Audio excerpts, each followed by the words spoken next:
Hello, my name is Martyr, and this is Let's Play Tengami, and thank you for watching.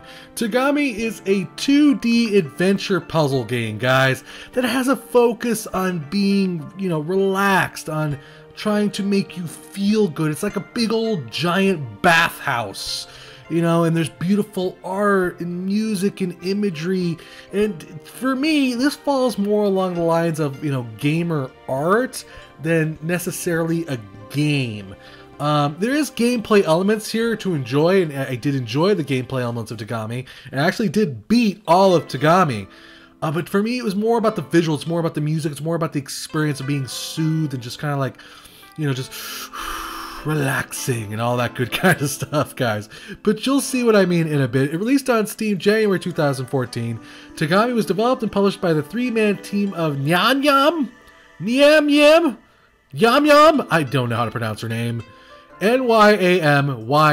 Nyamyam. You figure out how to pronounce it. I don't know how to pronounce it. You can go ahead and get Tengami on Steam for the first week sale price of $7.49 or $9.99 normally, guys. It's also available on the Wii U, from what I understand, and it actually has a couple of extra features on the Wii U, which we'll talk about a little bit later. It's also available on the app stores for $4.99. Why the price difference? I'm not totally sure. Maybe just for the convenience of having it around? I'm not sure, guys.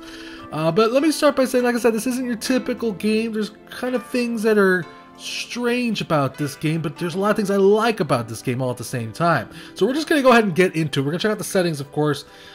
Because this is on the App Store, there's going to be a lot of things that you're going to feel that are very, app-like when you play this game. They do have some resolution control, which is nice. But other than that, they basically have a music on, music off function. You also have a hint system, which it's kind of nice to have that hint system. It doesn't always help me, so I've noticed, but as you can see, basically the game is all about this book that's kind of like it's a folding book, basically. Things pop-out book, whatever you want to call them. And you can kind of manipulate objects kind of left to right.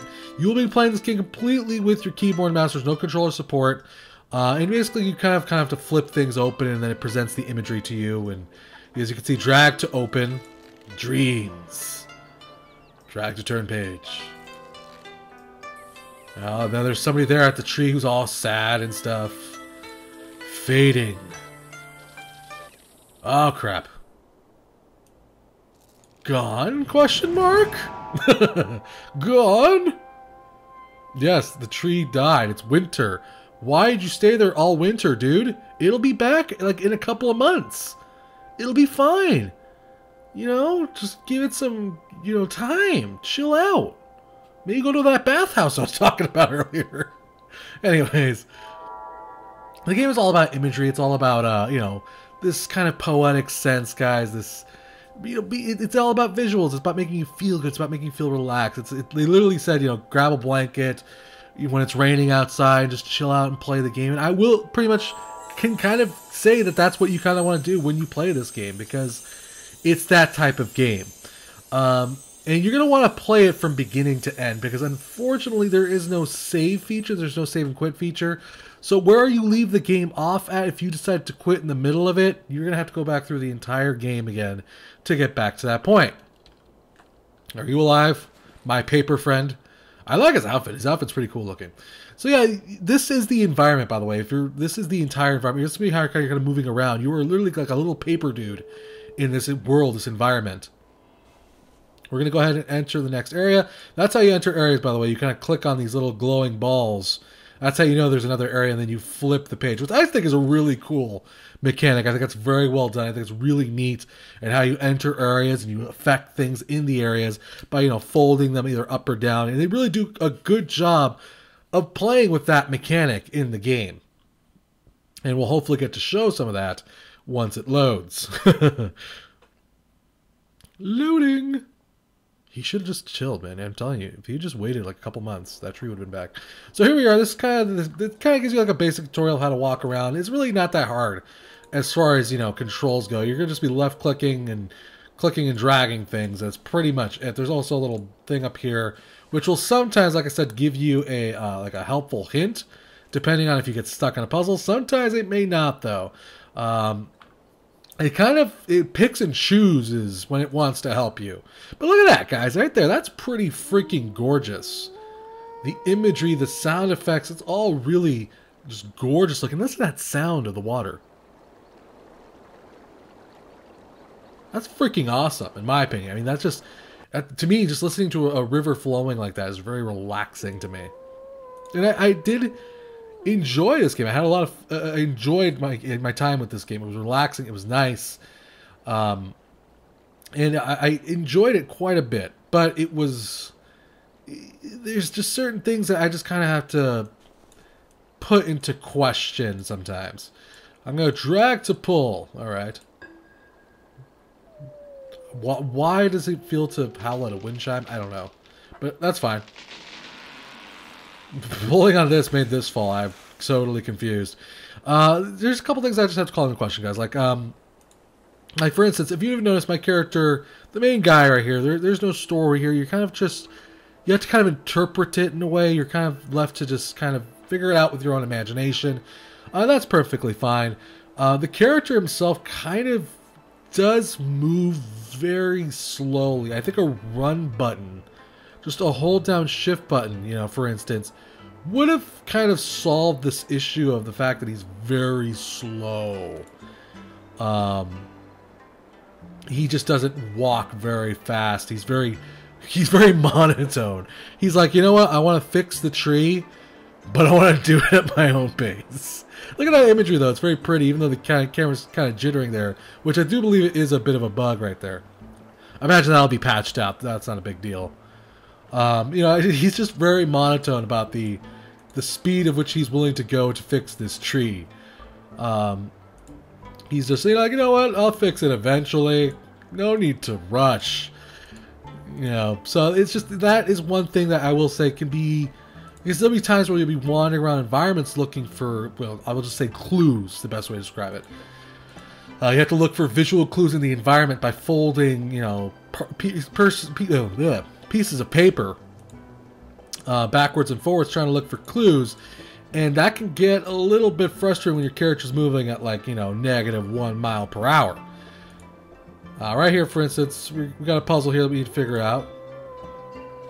If we were to try to climb up here, say he just howled and made that disappear. Now, I could fold that back, but then he gets all angry. He's all like, say, he gets all, and then he folds it back. So we can't go that way. We need to get rid of the wolf somehow. We need to find a way to soothe his howls, soothe his nature. Can we just go backwards? Can I trick him? Like, ha-ha!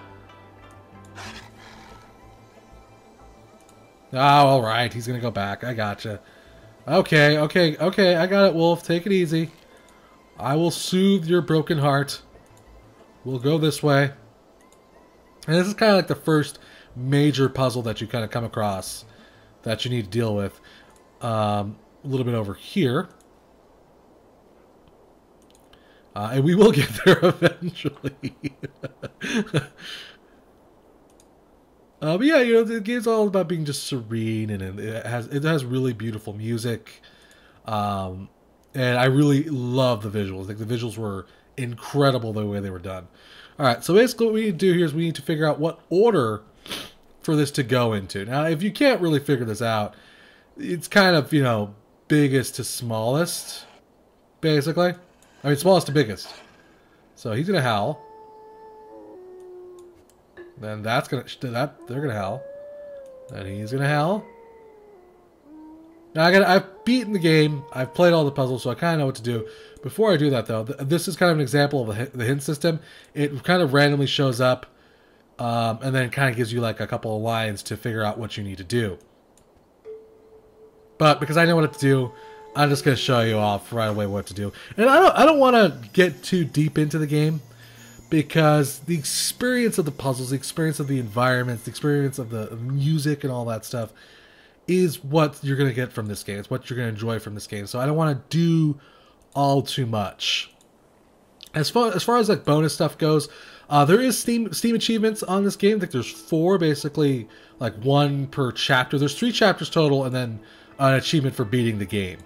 And the chapters are, you know, I would say about 40 minutes in length or more, depending on how good you are at puzzles, or less. You know, it could be like you're a master of puzzles, you can maybe beat it in less time. But I beat the game in about 2 hours, 100 minutes or so. 100, yeah, it was 100 minutes when I beat it. So it was about an hour and 40 minutes. But you may get more mileage out of the game, you may get less mileage out of the game. That is completely on you, and how fast you want to go through the game, how much you just want to stop to smell the roses, and that is kind of the point of the game, guys. It's not necessarily going from point A to point B and beating the crap out of the game. The point of the game is to enjoy it, to soak it in, enjoy the visuals. That's what I feel the developer was trying to accomplish with this game, was to enjoy it, to take it all in, the music, the visuals, the sereneness of the game, basically. So we're going to go up here. And we'll go a little bit farther.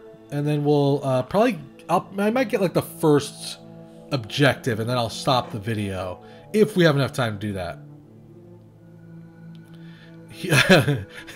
I can't stand how slow he walks sometimes. He's just very calm. Very relaxed at the speed at which he moves. He's like, screw the tree.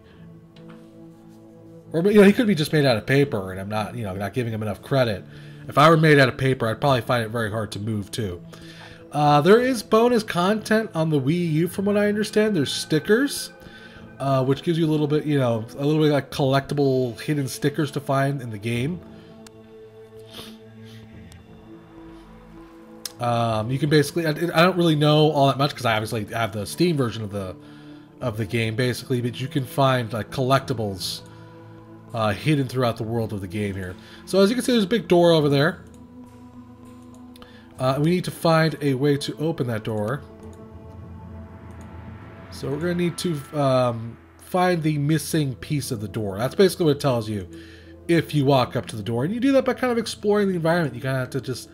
It is a puzzle game, and there is, like, you know, some things you just kind of need to figure out on your own. Again, there's no hint system at this point. It's not going to tell you that.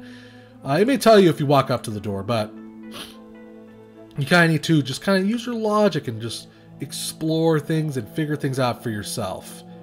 That is the key thing about this game, is exploring, is enjoying the game, basically, for all it's worth. So we're going to go over to this well here. This is just one of the many examples of the kinds of different puzzles that you'll be facing. They're all kind of like this. It'll be a lot of exploring, a lot of looking around, a lot of playing with different elements. Let's click and drag to the next thing here. This will show us... Alright, so this is obviously... Aha! The water is draining. And we pull this up. And look at that! What did that reveal? We put that back up. And suddenly we have a piece of a puzzle. And the puzzles, I will say, are kind of fairly simplistic. Some of them are really challenging as you get deeper into the game. But you know, there's never a puzzle that's going to make you rip your hair out of your head as you try to figure it out. They're fairly complicated. Some of them are very simple. Again, it's not necessarily about the difficulty of the game, getting from point A to point B, or trying to accomplish your goal. It's about enjoying the game. So let's go ahead and put that back up here. He will get there eventually. Like I said, the only thing I wish I could have had in this game was just a run button. A run button would have maybe just made it a little bit easier to handle some of the other puzzles that you need to kind of explore for. Yes, I enjoy the beautiful visuals, and I understand that they want you to stop and smell the roses, but at the same time, walking backwards and forwards through the same environment, not necessarily in this particular puzzle, because like I said, I beat this puzzle. It can get a little tedious, but that's not a big deal because, you know... There we go, let's move along. I mean, it's not a super huge deal like I was trying to say, but it can get just a little frustrating at times. So again, this is one of the examples of the many kind of explorative puzzles you have to do. Like, I forgot, I don't remember this one too well. I remember there's something over here to grab.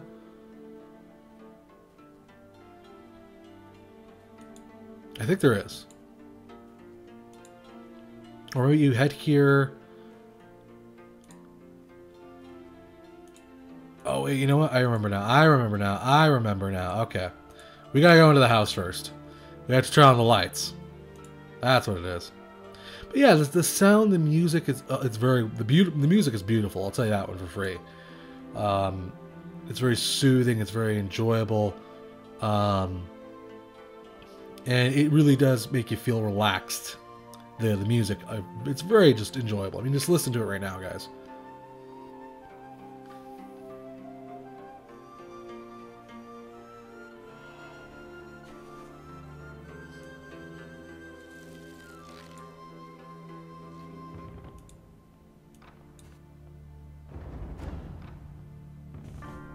Alright, now that door's open, we need to find a way to get there, because we can't get to that flower petal, or I should say that flower petal basically from this particular point, so we need to go back, but we did need to open that door. And again, you could use the hint system at this point, it'll basically tell you what you need to do, but if you didn't notice, the lights are kind of changed, they're on now. And we need to follow the light. And that will lead us to our path.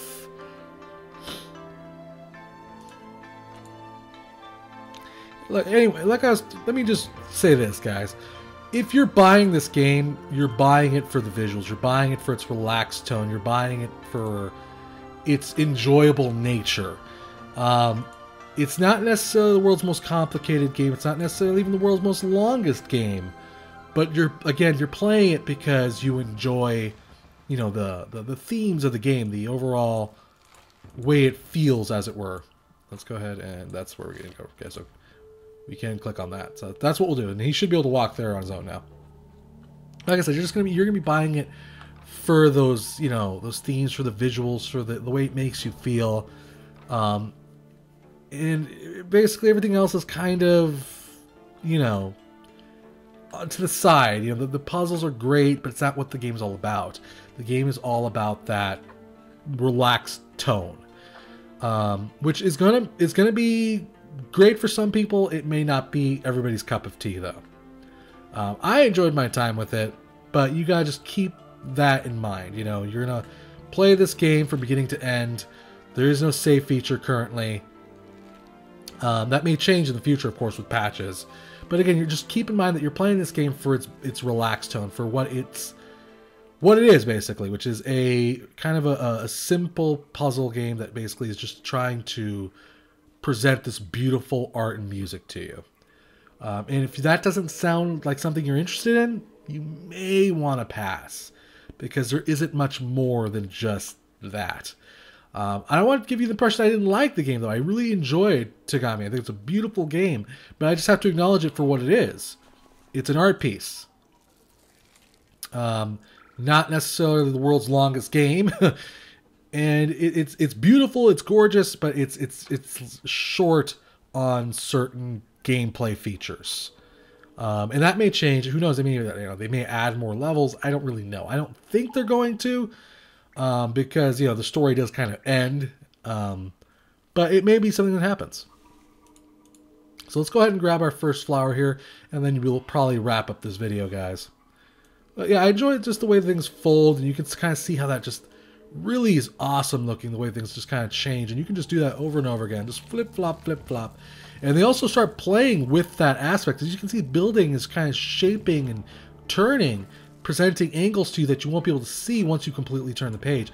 And that's something they play with very well in a very neat way. And I really enjoyed that aspect to it, because that becomes a very prominent thing kind of later on in the game, is looking at things from different angles. And there we go. We got our first flower petal. Wolves sleeping beneath pale moonlight. Dreams unfold. That's a haiku, if you don't know what that is, by the way. And if you don't know what a haiku is, go take an English class. And basically, once you collect the flower petal, that's kind of the end of the chapter. You basically kind of have like this little scene to show you what happens with the flower petal, which you will see right here.